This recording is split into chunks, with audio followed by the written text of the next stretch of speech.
This video will show you how to install the TIM-1000 on a pole with the pole mount kit. After determining the location of TIM, install a 2-inch pole of the length of your choice.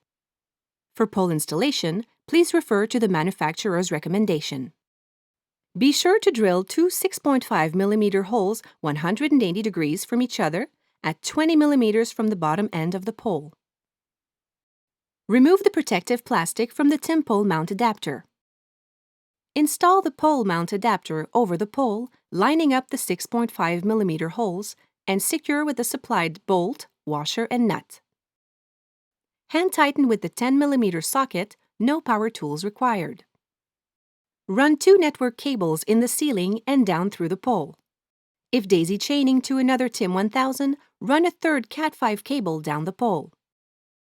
Place TIM face up on a table, line up the notch on the trim ring with the small pip on TIM's front plate, and gently place the trim ring back in its groove to hide the screw heads. Turn TIM over with a 2 mm hex key, hand tighten the 4 supplied headless screws in the standoffs.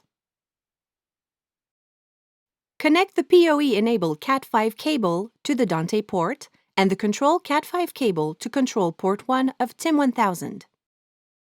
Connect the daisy chain Cat5 cable to control port 2. Making sure the dog ears are turned inwards, place TIM-1000 in the pole mount adapter.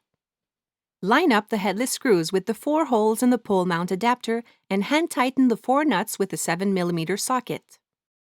Thank you for watching. For more information, please visit our website at clockaudio.com.